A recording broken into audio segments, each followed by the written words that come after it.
At the alteration lane near the railway line at Kantamanto are counting their losses after fire destroyed items.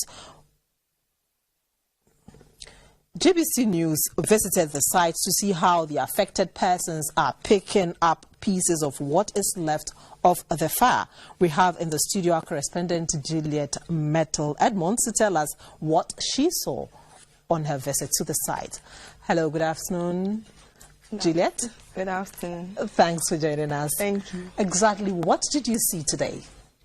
Well, you know, when you talk of Kantamanto, it's a place that everything you need, you are going to get it there. From second-hand clothing, shoes, everything, you are going to get it there.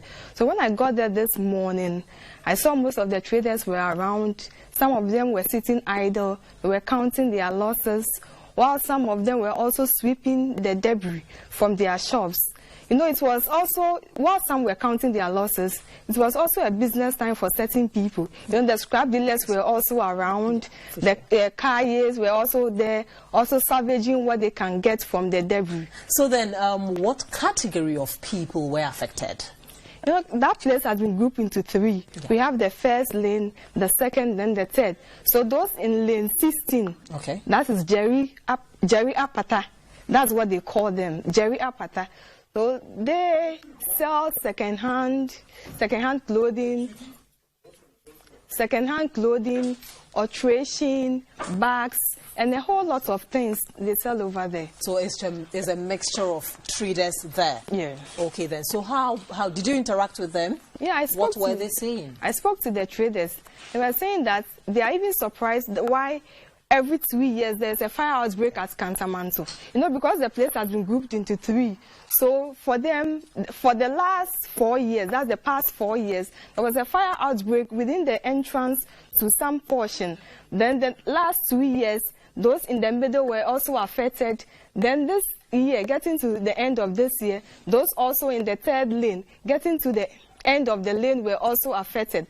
So first, people affected, now those in the middle, they has moved into. But they were also saying that when during the fire outbreak, you know, most of them sleep over there. Yeah. That's where they stay.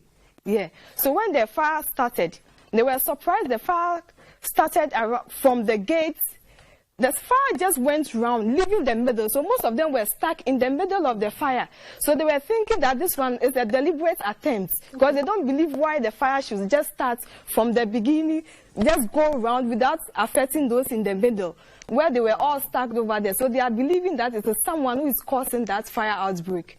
With what you just saying, I'm surprised there were no casualties, because if the people in the middle were surrounded by the fire outbreak anyway. Did they tell you how they're looking at re-establishing their businesses? Well, you know, but before that, there was this man we saw this morning. Okay. He was hurt, but we told him we had wanted to speak to him, but he said no. He was trapped in the fire, but he said no, he doesn't want to talk to us. He doesn't want the camera. But all that he will say is he has lost everything to the fire, but he has nothing to say. He doesn't want people to see him that this is the man who has been burnt or trapped in the fire. That's pathetic. Did they tell you how they're looking at re-establishing themselves? They were saying that they were calling on government to assist them. They said government should come to their aid, or individuals, organizations, and other things to come to their aid. Because it's getting to Christmas, so most of them have filled their shops.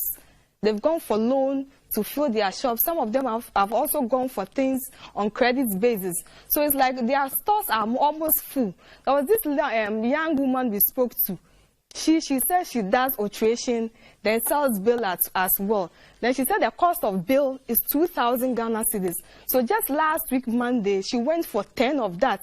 From loan, it comprises of loan and credit.